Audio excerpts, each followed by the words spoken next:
The average cost of a DUI in Virginia is $11,352.47. Drinking and driving costs more than your drinks.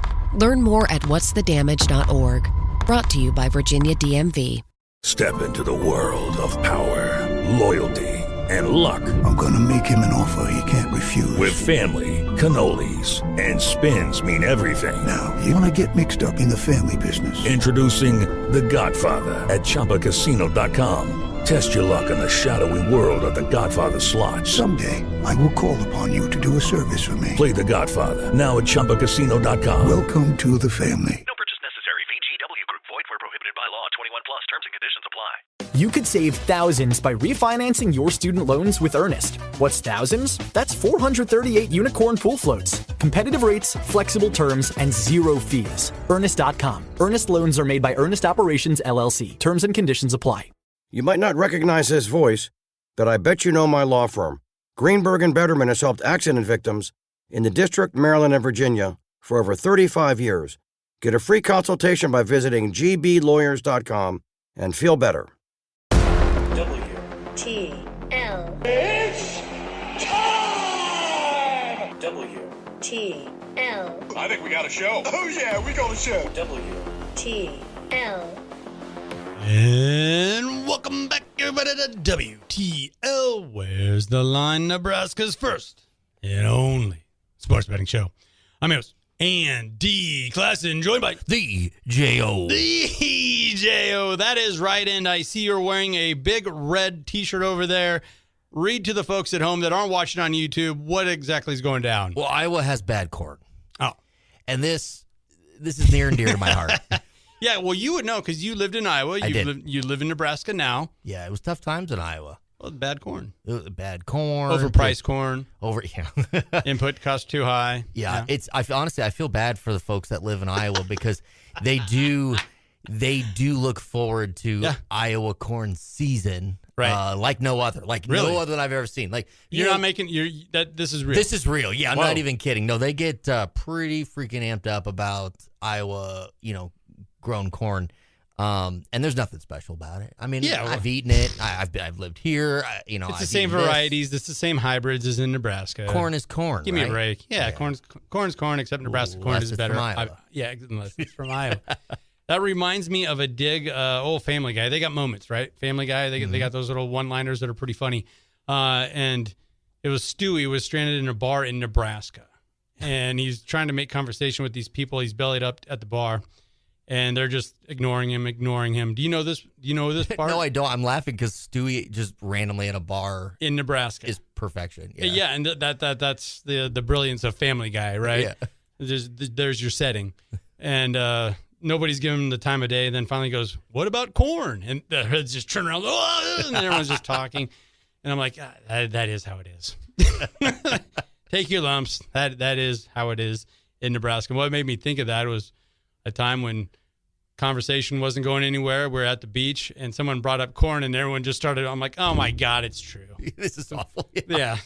Okay, well, it is who we are, right? Well, I've never been like a, Nebraska corn truther. Like I've never been so hardcore behind it. All I know is that Iowa corn's pretty bad. Like that's all we know. I stand behind that. Well, and now we have some ammunition because you were the fall guy last week. For the folks who remember, you were saying, we're chattering a little too much towards Iowa. Yes. Give them their due. They've had a pretty good run against Nebraska, regardless of the sport. Correct. Except for, bowling and volleyball. Yeah, which we can't be stopped. Can't be stopped. We're the unstoppable force. We're both the immovable and the unstoppable force.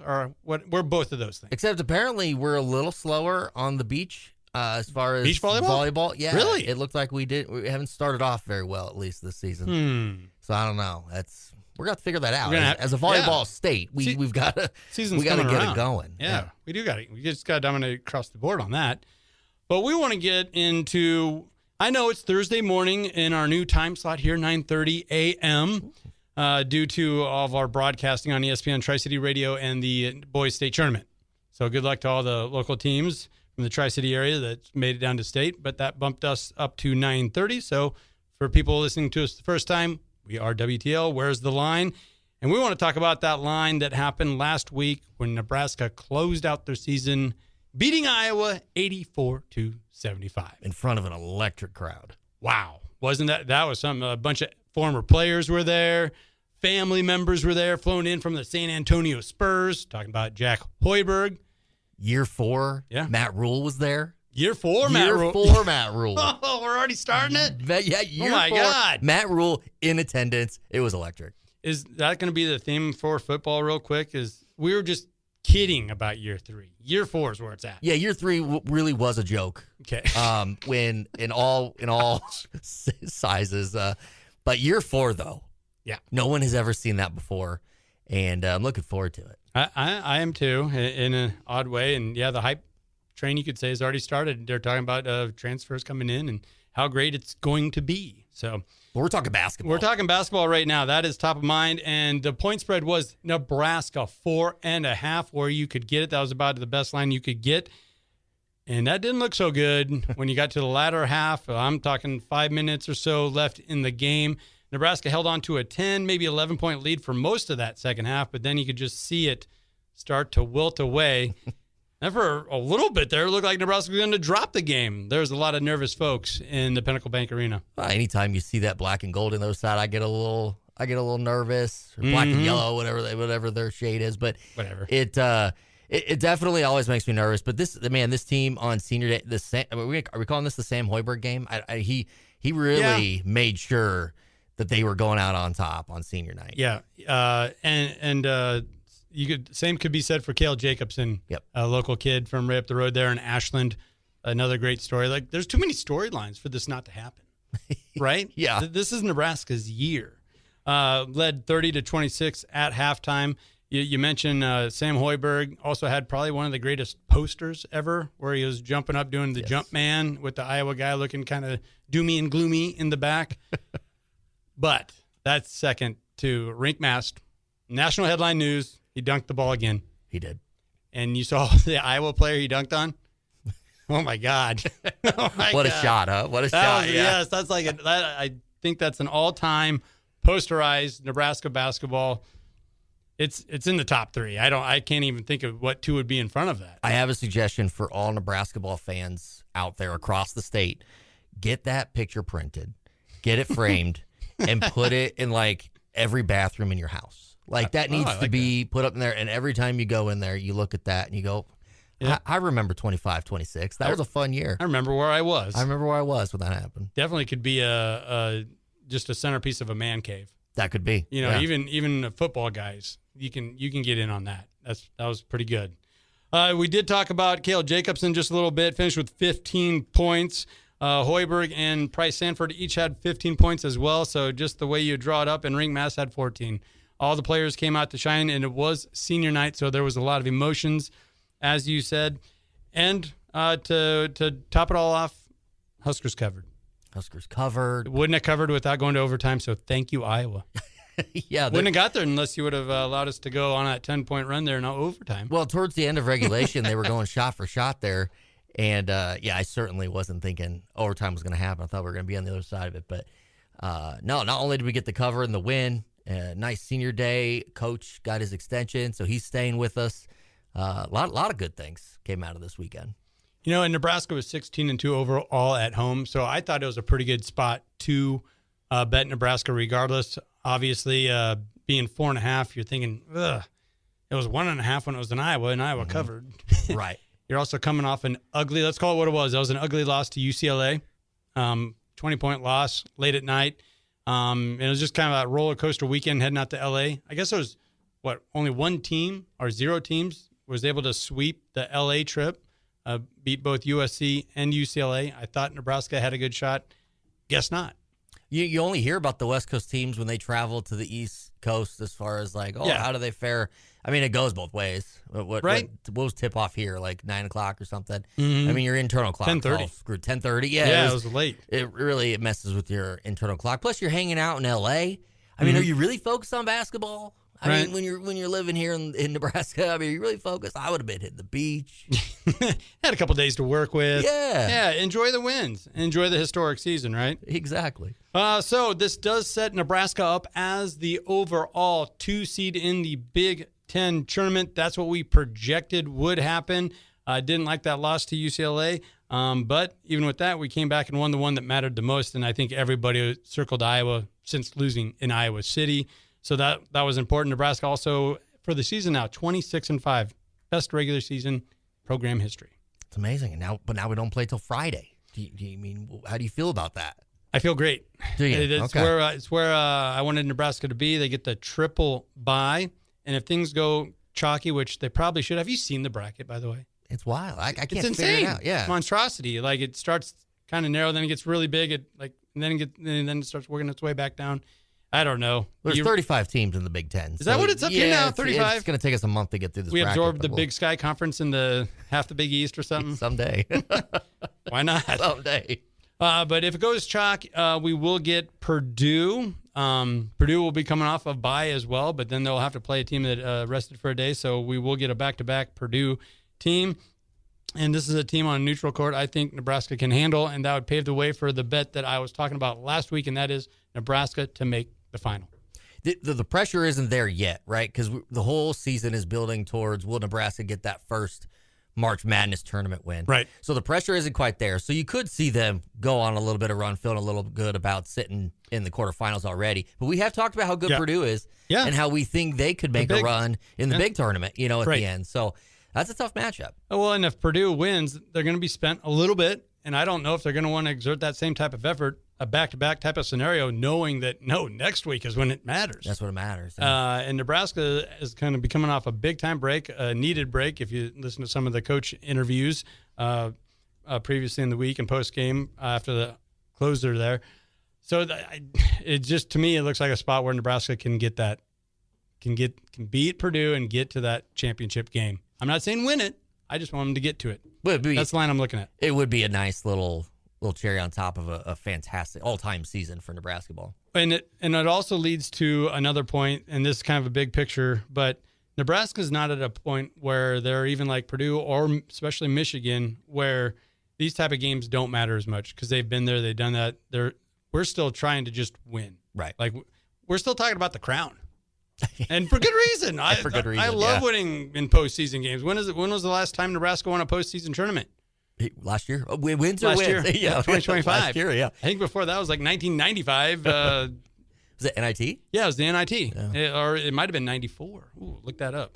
But so winning is winning, success is success, and Nebraska's having a lot of time doing it. I don't think they're, quote unquote, good enough to not go out and try and give it their all. Like, they're not at that level where they can take a night off. Yeah, that win's a win. We'll take wins where we can get them. We'll take wins.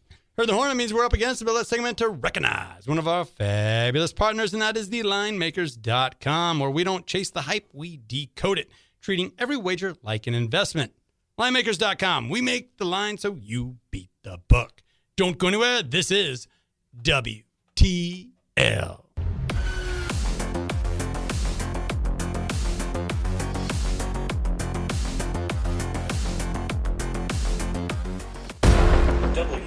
WTL. All he does is work out and pick winners. 10 and 2, 85% weekend. You're a mutant.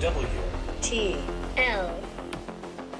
And welcome back, everybody, to WTL. Where's the line? Nebraska's first and only sports betting show. I'm Miss Andy Classen, joined by DJO.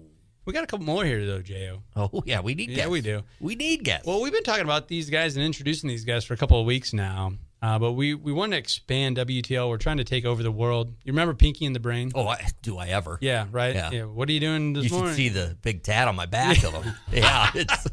I always took you more of the Animaniac guy, but a little inside there, but that was a good old show there. That was a great show. Steven Spielberg, right? Yes. That was Spielberg, Warner Brothers. Wow. Yep, R.I.P. I never thought I would talk about that show. But anyhow, we have a couple guys here that have been talking a little golf, giving us some plays. And the last play went 4 for 4. If you follow us on YouTube or on X, we put that video out there on all platforms. I believe it's on Facebook, Reels. Is it a reel? It's a reel, yeah. And then when it crosses over to Instagram, what is it then? Well, it's the same because it's a real reel. It's a really I think reel. They're all meta. They're all meta. Meta reel. Which is a whole other it's a whole world. It's crazy. It's the meta. It's the meta. So anyway, the video was out there, and that was featuring Mr. Tallon Barber. Tallon, how you doing? Doing well. How are you guys doing today? Doing great so far. You keep giving us winners, and we're gonna be doing awesome. A broken clock is right twice a day, John. Yes. I don't want to hear that. We also got his buddy, pal, his confidant, Zachary Scott. You go by Zach or Zachary? Yep. Zachariah? Yep, Zach. What's your legal name, though? Zachariah? It's definitely just Zachary. Just Zachary? What's your social security number? I'm not sure on that one. Okay, yeah. Something. It's something, yeah. Well, I don't know. We'll look it up. That's a good question. We'll look it up. We need to start asking that before they walk in. Yeah, right. So we're hoping to get these guys on with more WTL golf content. We're getting into the PGA season. And correct me if I'm wrong, guys. Is Liv around still? Liv is around. They're trucking along. They don't get quite the viewership that the PGA gets, rightfully so, but they are still around. Last I heard, Anthony Kim won, but I think that was like 2 or 3 weeks ago. So couldn't tell you. I don't watch much. I know this have a lot of money to throw at a lot of people, so it's hard to put down oil money. Well, why did so many guys put down the oil money and then rejoin the PGA? I think they probably really just wanted that big paycheck right away, and then once they realized there really wasn't much punishment for going back and getting to be on the prestigious market, like why wouldn't you just take a big signing bonus for a year and then go back? Yeah, Rory kind of learned. A lot of sports where guys just want the money. Yeah, didn't Rory kind of learn his lesson? Like if he would have just taken the bag, he would have been fine because they allowed all those guys to.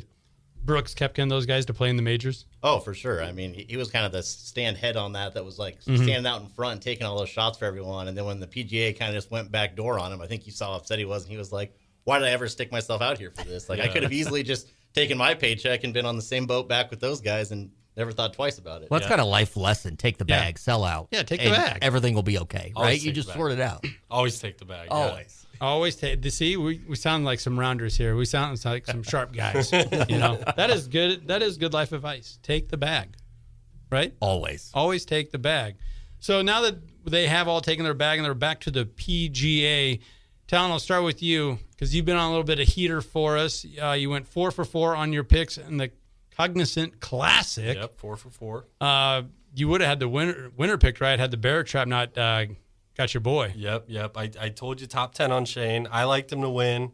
Kind of fell apart in that stretch there on the bear trap. Found the water a couple times. And why did Lowry fall apart like that? We were trying to figure that out last week. I speculated because he's Canadian.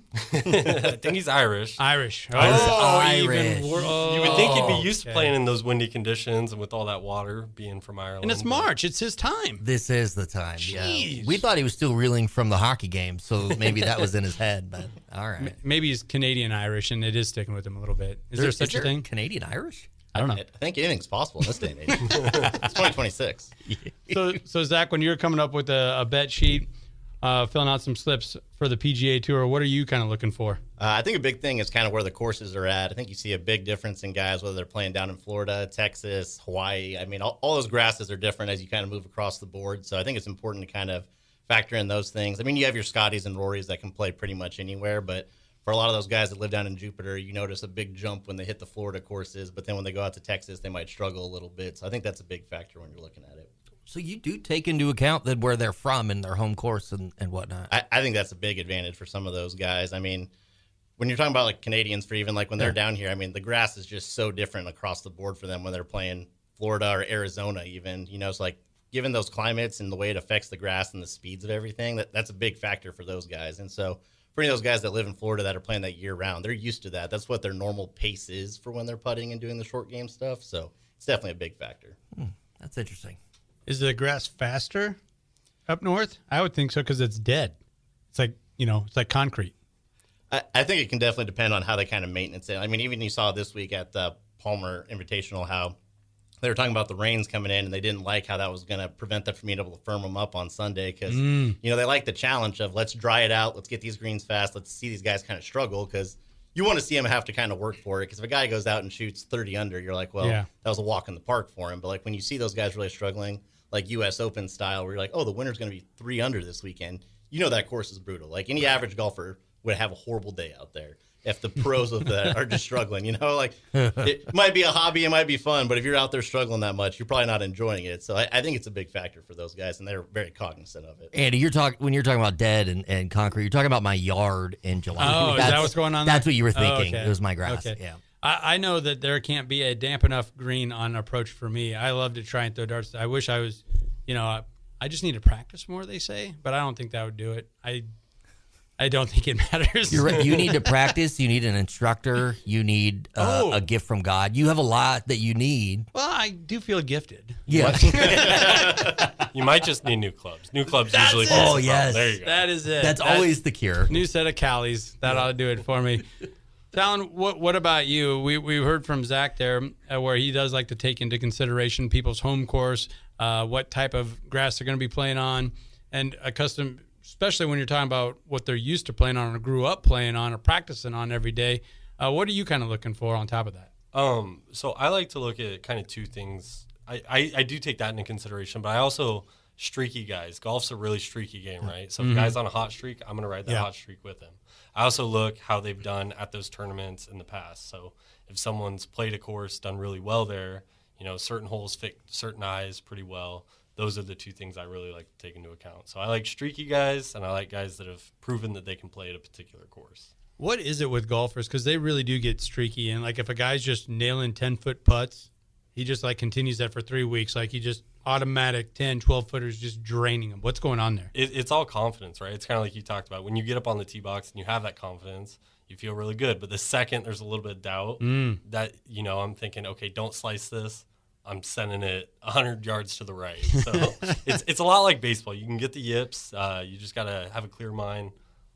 Not many thoughts. It's like when the coach says, don't think about it. What do you mean don't think about it? That's all I'm thinking about. Yeah. Wait, I love that you brought up the yips, because when you see a guy who's going through that, and it might just be one tournament or beyond, do you look at that and then say, I might take the value on him the next week because he's going to get that sorted out? Yeah, for me, it depends on the guy. So, like right now, Scotty is a guy who's, to his standards, struggling a little bit, right? I'm always ready to hop back on Scotty because, again, the value has to be there. So if he's going to continue to struggle a little bit, continue the slow start he's had, aside from that win early, the value's going to get there eventually, but it just totally depends on the guy. Some guys you can hop in on. Some guys I like to sit back and wait, see them get back before I like to dive in on them. I think a big example of that was Hovland a couple years ago. Yeah. Hovland went on a streak of just winning, then he won the championship at the end of the season, and then since then, took a hard dip, and, you've just seen him trying any swing drill possible to find that feel again. And, you can just tell, he's in that zone where he's overthinking it, and he's almost not enjoying it anymore because he's having to work so hard to get back to the level he was at. I remember him going on that streak because Gibran, the parlay pounder, was even leaning in on him and coming out with some winners. And he did have a good weekend on the UFC, but that's where we like Gibran, the UFC there. Zach, is there any particular tournaments that you like to wager on above others? Oh, absolutely. I mean, when you're looking at any of the majors, that's where the fun's at. 'Cause, you're always going to be with the best players in the world that are going to be there, and you know what to expect from those tournaments, and you know who performs well in those certain situations. So those ones are a lot more fun. If you look at some of those bigger tournaments where the field's a bit bigger, sometimes those smaller names you might not know as much, and they could come swinging in. And if you kind of look at the parity across it, as those tournaments get bigger, some of those smaller guys could pull one off because all the big names aren't there. But when you look at majors, all those top names are there because they're hunting to get one of those majors under their, on their belt for it. So those are definitely the more fun ones, and you can kind of feel good about those picks because you usually know the stars are going to show up for those. Mm-hmm. Mm-hmm. What about you, Tallon? Is there any, do you like to bet the Masters, or do you kind of like to shy away from the Masters or anything like that? The Masters, like Zach said, the Masters is definitely the most fun, but I also, like the Cognizant where you have those smaller fields. Mm-hmm. That's where you can kind of pick, I went with Shane Lowry. He's a guy that's a little more proven than most of the guys in that field. So I think on those, the smaller tournaments, sometimes you can find some good plays in there as well. And you guys are feeling pretty good about coming back and maybe spending a little bit more time with us here and looking at next week's or this weekend coming up? We'll see how Tallon's picks go today. I'm always free to talk golf, Andy. I like that. Let's go. Jeremy, should we let them go and get geared up here for a segment of their own? 100%. All right, I like that. But let's take a quick minute to recognize one of our fabulous partners, and that is NordVPN. Browse, work, and play online with confidence thanks to their world-class cybersecurity. Shield your online activities. Hide your virtual location and block everyday internet threats with NordVPN. Receive up to 77% off when using our WTL link down there in the description below. Don't go anywhere. This is WTL.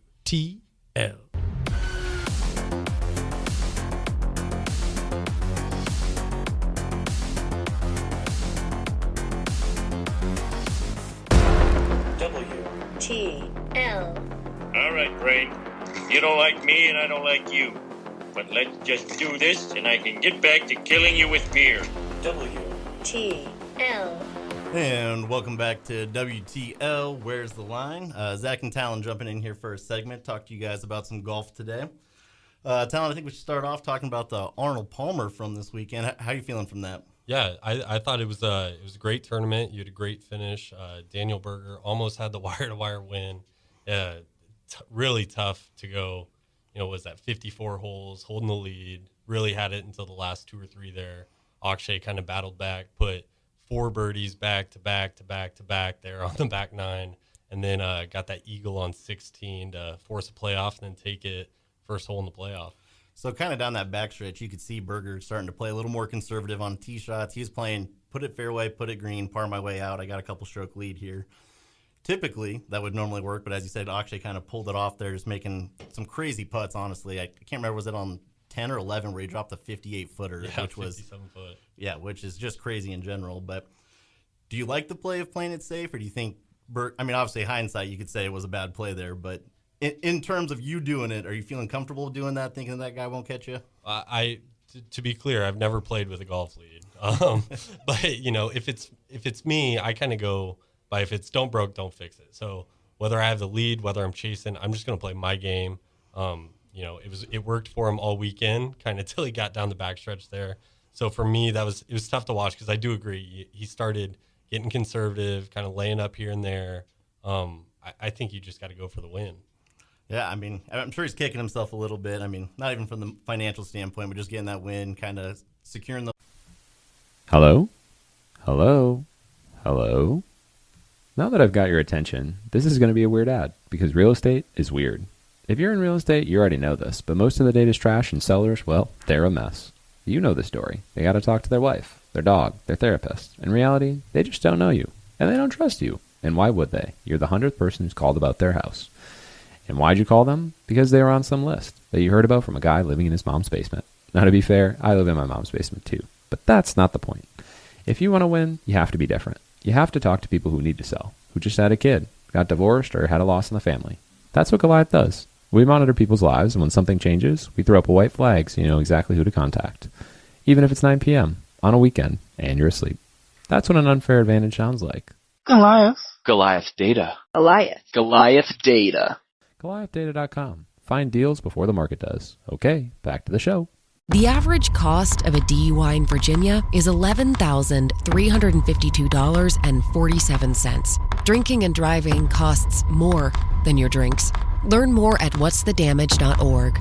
Brought to you by Virginia DMV. You might not recognize this voice, but I bet you know my law firm. Greenberg & Betterman has helped accident victims in the District, Maryland, and Virginia for over 35 years. Get a free consultation by visiting gblawyers.com and feel better. Dude, my knee is absolutely cooked. I feel like I'm 70. You tapping out already? Yeah, man, my knee's telling me to retire.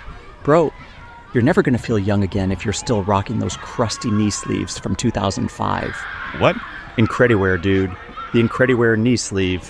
What the hell is that? This is what the pros use. 4 of the last 5 NBA MVPs wore Incrediwear. It's not squeeze your knee until it's numb compression. It actually increases blood flow and speeds recovery.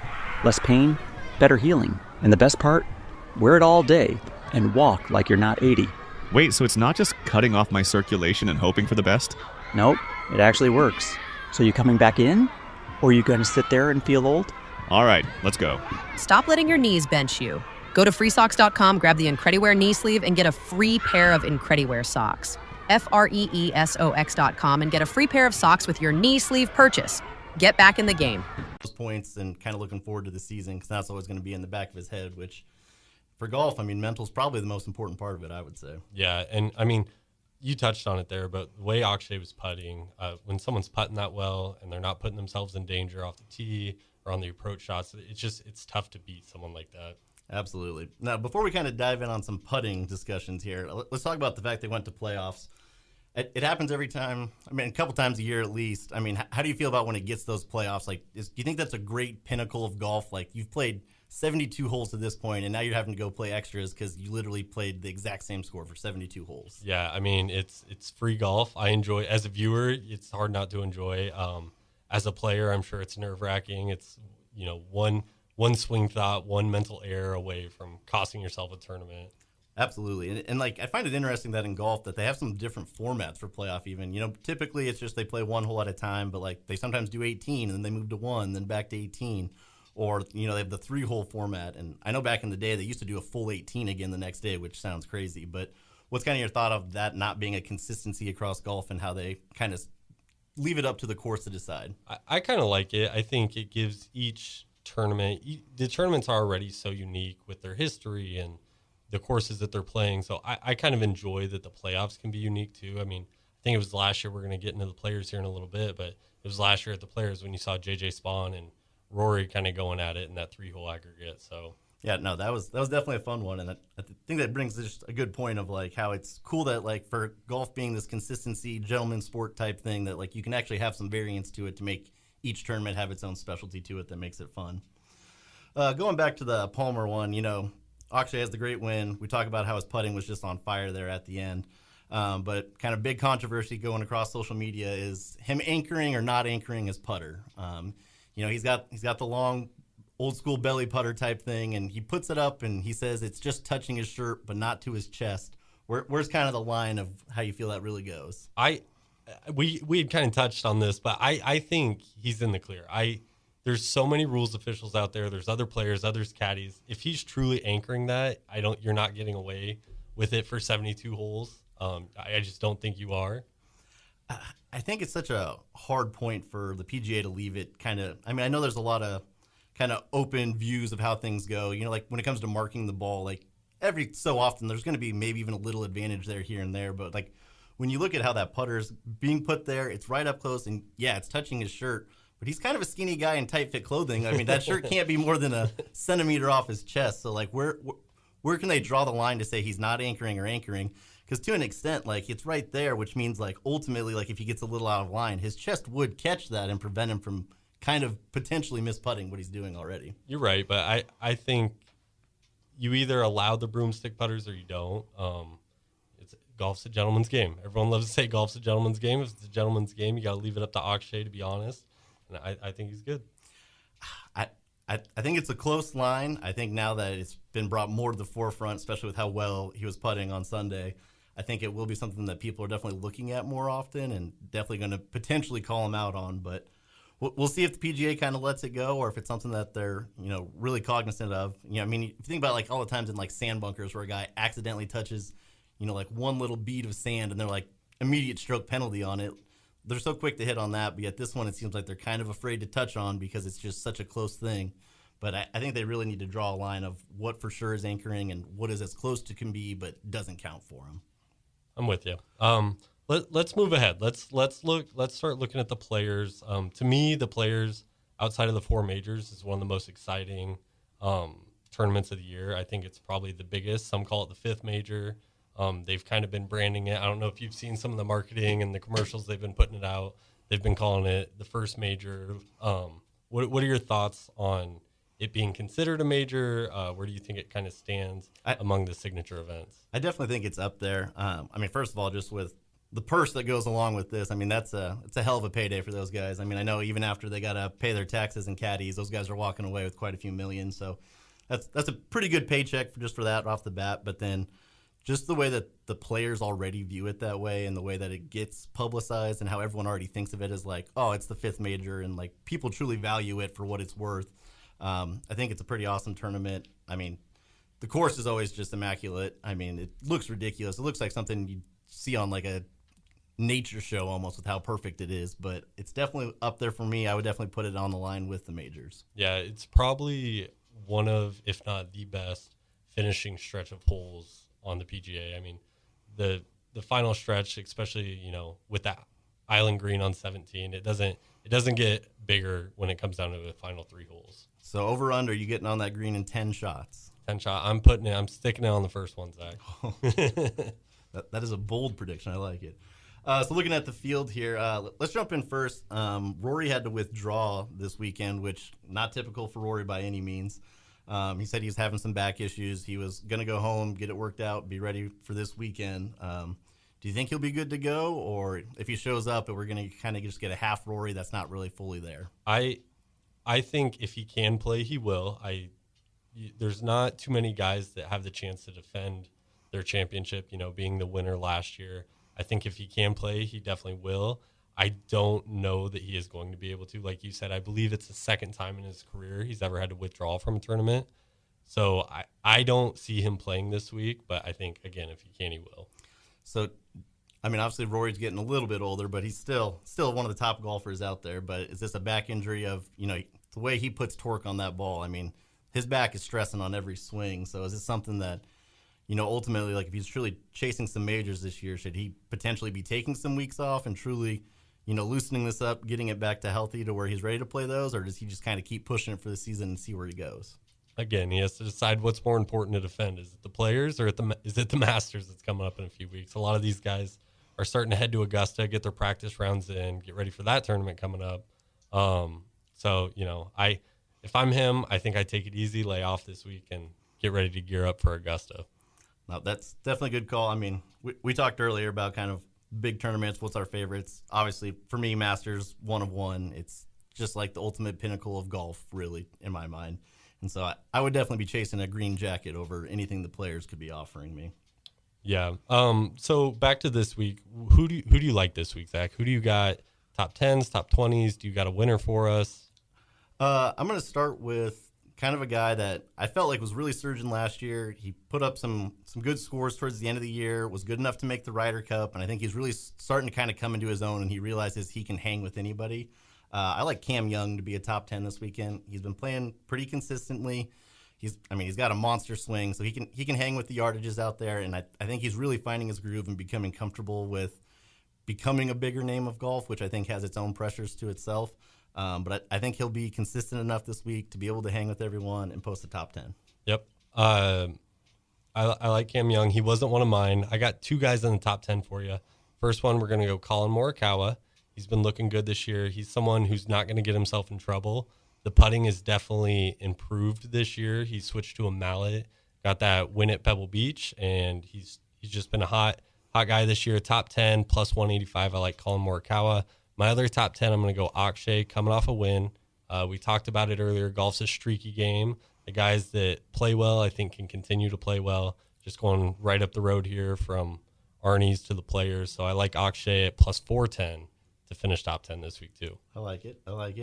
Another name I'm going to throw out, going back to Florida for all the courses. I'm going to do a top 20, just safe pick on the week. Bringing out the good old mullet, Ricky Fowler. He's truthfully had his up and downs. I feel like he just peaked so early and then kind of had that low stretch where he was almost going to lose his card type of thing. And he's truly focused back in, found what he's good at, and just found a way to play consistently. And I think this is a good weekend for him. I can see him getting in the top 20 and kind of hanging around with those guys, just playing a consistent game. I don't think he wins it by any means, but I think he's going to see the weekend. I think you'll see him at least place in the top 20. Yeah, Ricky's one of those guys that I think a lot of golf fans like to root for. He's just a good dude. He's exciting.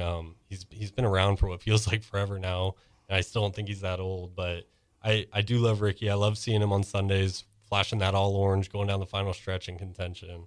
I have another top 20 for you, though. We're going to go Jacob Bridgman. Every event this year, he has finished top 20. And to finish top 20 this week is at plus 240. So I like Jacob Bridgman, top 20. Again, he's hit at every tournament this year. I think his worst finish is T18. So lock of the week there. All right, let's go with some fancy picks here at the end. Who are you taking for your winner this week? Winner, I wanted to go Rory before he hurt the back this week. I like Tommy Fleetwood. He needs to get that first win this year. He plays well. He's a consistent guy. I like Tommy Fleetwood. That's a solid pick. I mean, a lot of seconds in life, but he can definitely. We learned last year he can finally win one of these. I'm going to do a guy that had been kind of surging. I feel like he hasn't quite got there yet, but I think he's ready to put it all together. I'm going to take Ludwig this weekend. I think he's finding his way. He's got the perfect golf swing, perfect golf frame, and I think this is a good weekend for him to come out and just make it happen. I got one more for you, Zach. I got a prop. We're going to go hole-in-one on hole 17. All we need is one or more hole-in-ones on 17 this week, plus 190. Ooh, I like it. It's one of the best holes on the PGA. I feel like we get the hole-in-ones every now and then. I think Keegan got one. I think Shane has one. I think we'll see another one this week. I like it. All right, and thanks for joining us on another segment of WTL, Where's the Line?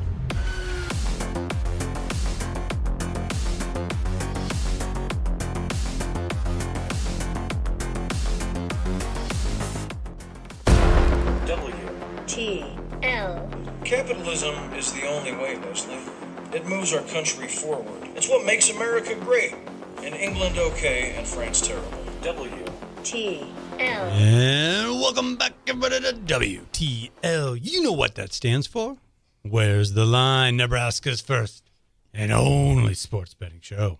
I'm your host, Andy Classen, joined by the J.O. The J.O. And Jeremy, we've been just humming along here. We haven't had a moment to talk about Laugh With Me. You are killing it over there with the Laugh With Me program podcast. Did you just call it a podcast? Because it feels like it's more than that. It's a podcast. It's a very soon-to-be animated series. See, it's so much more. I don't have a lot to give on that in details. It's still in production, but there's an animated series coming very, very soon to streaming. So, yeah, I mean, it's just we're building stuff over here, Andy. I mean, I heard a very good question earlier. I think I was listening to some AM radio. Like, well, what is a podcast in 2026? With radio. Yeah, on radio, they're discussing dinosaurs over there. Dinosaurs. Meanwhile, we're on the radio.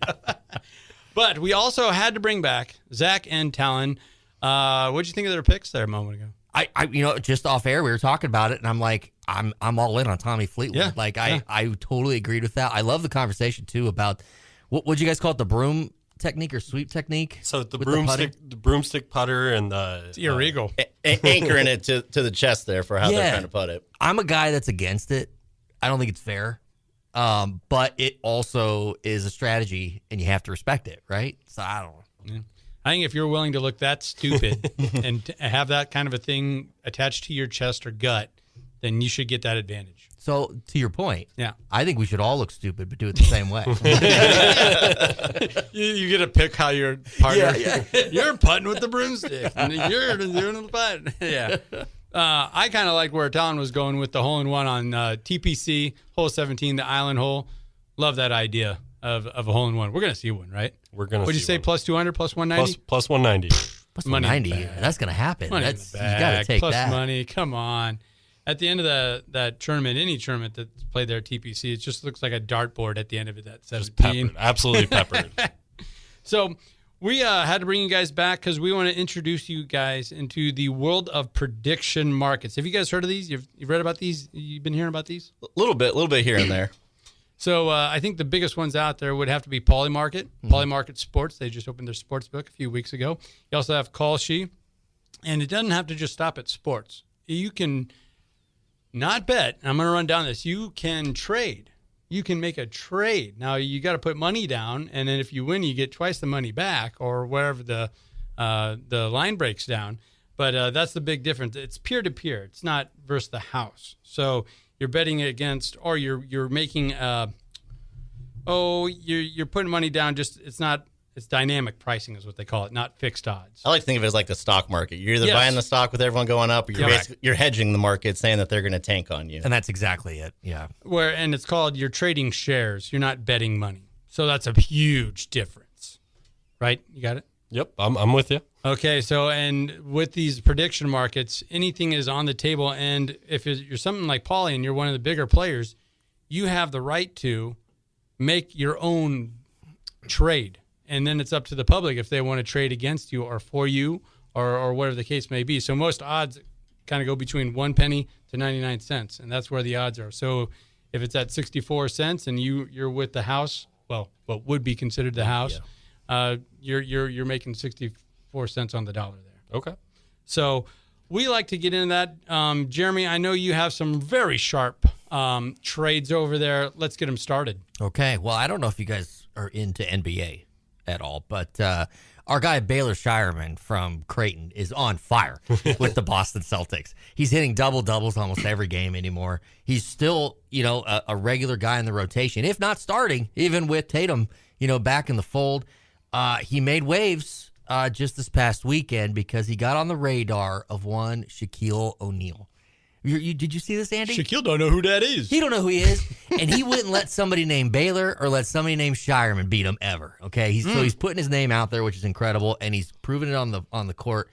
I'm predicting that in 2027, Mr. Baylor Shireman is going to make the NBA All-Star game. Oh, okay. He's making a name for himself. I don't even think that's that risky. He really is making a name for himself, and he's got some patented plays. He did that baby hook, which he's done that his entire career, high school on. He's knocking down threes, and Boston's like patented for that. When you got guys like Jaylen Brown, Tatum, that's so good at driving and kicking out, it's kind of made for a guy like Shireman. Is Shireman the guy that torched you in high school? No, I'm not that young. Oh, I'm not that. Yeah, I wish he would have torched me over there, the Aurora Huskies. I don't know. What do you guys think of that? I got to be honest. I'm a diehard Husker fan, so rooting for Creighton sometimes just kind of tough. Yeah, puts a knife in the heart, to be honest with you. He's been having some good games, but I think once Tatum's fully back, getting his minutes back, I'm interested to see where Shireman's minutes truly go for them. I mean, the way that Celtics usually run, it's Brown and Tatum playing almost the entire game for him. So I'd be interested if his minutes stay up where his production's at that level to get into that All-Star race, but it's a long shot, but it's not impossible by any means, especially with today's voting of NBA All-Stars. You got to make a name for yourself where everyone wants to put you in it, and you're going to make it. So This is great. So if you put that trade out there, Zach's going to be on the other side of it. Which is what you need. That's what you need for that action. Tallon, where are you at? One of the things, Zach and I, that really bonds our friendship is our dislike for the Creighton Blue Jays. So I'm with them 100%. So you're loving this season? Oh yeah. This has been my fandom lies more in going against Creighton than it does rooting for the Huskers. Okay. So this has just been the best college basketball season of my lifetime, truly. I like to really hone that hate in onto Iowa. Yeah. Well, they get it too. They get it. So, really, it's all the bird mascots. Is that what it is? I'm anti-bird. All right. Well, it will be interesting to see where his minutes go. But Tatum has been back, and he's been keeping those minutes, but you never know because it's such a well-balanced team. So that'll be interesting. It'll be interesting. I like that. Get that out there. Put that line out there. Well, I did some digging here because we got some big holidays coming up here in the Spanish-speaking, the Mexican heritage type of thing. Cinco de Mayo is coming up in May. Cinco de Mayo. We also have Vive Latino Day in Mexico City. That's coming up March 14th and 15th. Lenny Kravitz is going to be performing. We also got Benito Juarez Day. That's a nationwide 4-day weekend. You just get it off. I don't even know what's going on there, but it's a celebration weekend. So I'm off work. When is this? That's leading up to Vive, March 16th. March 6th. So I'm off work. You're off work. You get off work. Thank you. Well, so I went over to the law offices of Fernando D. Vargas. Okay. Came out with an updated most dangerous small dogs. And we had an upset last year. The Chihuahua was number 2. Oh. Dotson took the top spot. And I didn't know this, but Dotson, okay, so this is a dog that was bred from Germany. You know what it stands for? Badger dog. They were bred to kill badgers, dig holes and kill badgers. And my buddy had a Dotson, and that thing, I hated it. It bit me all the time. It was always mean. I give it treats. I'd go out of my way to buy it treats. And it still didn't care. It's like, no, I was bred to, kill badgers, and you remind me of a badger. So, with all the fun things that's coming up in Mexico, I think the Chihuahua, which came in number 2, is going to take back that number 1 spot. Well, that makes a lot of sense. 2026 is the year of the Chihuahua. It's taking it back. The Chihuahua is a dog that we all, I think of as a little guy with a big temper. It is. Right? It's topped a lot of lists as being the dog that bites the most people. It got overtaken by the Dotson this last year, though. Are they bad bites, though, or are they just like little nips? It did say most of these are, since they top out about 6 pounds. Yeah. And a lot of their snarling and barking is tolerated, which kind of feeds into it being as unruly as they are. But Yeah, they don't hurt. Because sometimes it's those little nips that hurt the most. Right? Yeah. Yeah, ankles and stuff. I don't know. What do you think? Ferocious little monsters. Chihuahuas are making the comeback. I'm right there with you, Andy. I grew up in a household of dachshunds. My mom, big dachshunds. Are they mean? Hers were always overfed. So they're kind of lethargic. Is that how you do this? They were Americanized. Thick boys. They were thick boys. I would not be worried about them coming after me. Nice. I don't know. Where you at with this, Zach? I can see the Chihuahua making a comeback. I guess my persona of is growing up in the 90s. I just always think of Taco Bell. I mean, that's all they were. Like, they were personified as being the cute dog that just had good fast food for you. So it's always one of those things where you're like, you think of them as the most vicious. They're getting fattened up too, huh? Now, when you say good fast food for you, I mean, the taste is awesome. Are you saying good for you like it's... Oh, no, it's a 2 a.m. cravings, and you're like, oh, Taco Bell's open? This is like the spot to be. Like, it's that late night perfect. Like, they hit their marketing where they need to be. They know what they're selling. Can you talk like him? Can you give us an impersonation of the Chihuahua dog? Yo quiero Taco Bell. That's pretty good. That is pretty good. Yeah. You think, those the ladies that keep the little Chihuahuas in their purse? Mm-hmm. Do you, and maybe guys do, but I just seen ladies do it. Do you think they should have to have permits for, having concealed Chihuahuas since they are pretty dangerous? Maybe if they take back this top spot, they will have to do that. That'll be like the evolution. Yeah, that's fair. But I think Chihuahua 2026 taking back that top spot of most dangerous small dog. There we go. I like that. Get that line going. But, free agency just started in the NFL, so I got one that's hot off the presses for you. Wow. Kansas City Chiefs just signed Kenneth Walker III, the Super Bowl MVP himself. Yep. To running back, which as a Chargers fan frightens me. Mm-hmm. What do you think is going to happen first? The Chiefs back to the Super Bowl, or America revolts against the Mahomes magic? Because that's kind of, I think this is going to just start to build that hate for him again. It did feel like people were over the Chiefs last year. They're ready for the Chargers. Your Chargers. Or somebody different. Are they ever? Broncos fans. I guess there's Broncos fans out there. I kind of like the revolt. They're like, this just kind of feeds into, this is why we hate the Chiefs. Yeah. He's just going to get the Super Bowl champ. Yo, that's kind of where I'm at. What do you think, Dad? I completely agree. Kansas City fatigue is real, especially in this part of the country. You're either all for it or all against it, and I'm all against it. I think the hate's definitely there. I could definitely see it. I almost think both would happen at the same time, because as they're doing well, potentially making the Super Bowl, it's only going to build that hate up more because they don't want to see it. And if Kelsey comes back for, his last hoorah season, they got their Super Bowl MVP running back, they could be making that Super Bowl and getting the hate at the same time. So I did see 1 year, $12 million, Kelsey's back. Mm-hmm. Yeah. So it's really leaning that way. Yeah, and I was really hoping, which means he's probably getting married, right? Because we talked about he's either going to retire or he's going to get married. Doing it all. Yeah. He's doing it all. He saw big Kelsey style. He saw that prenup and needed $12 million more. Like she cares about a measly $12 million. What are we even talking about here? But that is a real line on Polymarket right now. If he will come back, and it's leaning hard, like 68 cents towards he's coming back for another year there. And as a Chargers fan, I say, please sign, please come back. Please come. Yeah, right? Yeah. Right? Have you seen anything in free agency for the Chargers that you like or don't like? Here's the thing. We just gave the richest contract to a blocking tight end in history. Mm-hmm. Love that. Okay. We also gave the richest contract to a fullback. Harbaugh is all in this season. Yeah. The offensive line, we just signed a new center. The guy came from Washington. So the O-line is starting to get not just repaired, but is going to look pretty freaking good. The running game is looking strong. And I saw a projection for your guys' draft when you're getting that big guard out of Penn State. Yep. Is kind of the overwhelming favorite there for your first-round pick. I'm such a wiener. If I was a GM, I would go offensive line, defensive line every year. Well, every year. In the first 2 rounds, I wouldn't even risk it. Well, look what happens when you get one injury, and then let alone 3, 4, 5, but you get one. Holy cow. I think I would just take offensive lineman first round, defensive lineman second round, and then whatever quarterback that the Minnesota Vikings were shipping out, I would sign. Right? That's so true. Well, how about do it for us this, folks, on WTL Where's the Line? Be sure to check us out over on YouTube and our short videos, and those videos that come out on each and every game day for the latest edge possible. Also, check us out over on ESPN Tri-City Radio and their Facebook page.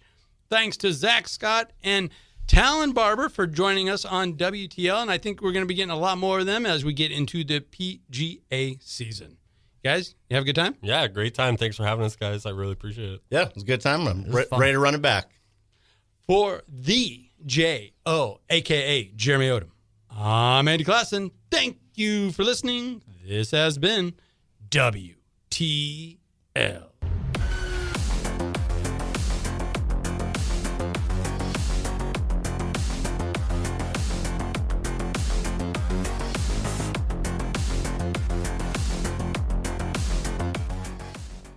The average cost of a DUI in Virginia is $11,352.47. Drinking and driving costs more than your drinks. Learn more at whatsthedamage.org. Brought to you by Virginia DMV. Performance comes down to controlling what you can. For Jessica Pagula, it starts with the air around her. A Blue Air user for over 5 years, she trusts Blue Signature air purifiers. Engineered to perform and designed to impress. Shop blueair.com and use code SIGNATURE30. This is Andy Betterman of the local law firm Greenberg & Betterman. If you've been injured in an auto accident or through medical malpractice, we're here to help you in the District, Maryland, and Virginia. Get a free consultation by visiting gblawyers.com and feel better. If you're a podcast host, listen up, this one's for you. My name is Allie Jackson. I'm the host of Finding Mr. Height, a dating and relationship podcast that I've been doing for 4 years now, sharing my positive and practical approach to dating that's built on my own life experience. And I wanted to share another experience that I've had, my secret behind monetizing my show. It's called Red Circle, and I was just telling my colleague about how much I love their platform. With Red Circle, not only am I getting a seamless hosting experience, but I also love the support I receive in ad sales. It's not just typical ad sales either. It's targeted opportunities based on my show and my life. And the platform is super simple. You just set your preferences and Red Circle matches you with sponsors that align with your show. You can vet every opportunity and their platform gives you great analytics. More recently too, my Red Circle team has brought me opportunities outside of my podcast on social media to really augment the podcast partnerships, bring them full circle. I just can't recommend them enough. If you want to give it a try, go to redcircle.com to get your free trial. That's redcircle.com for a free trial.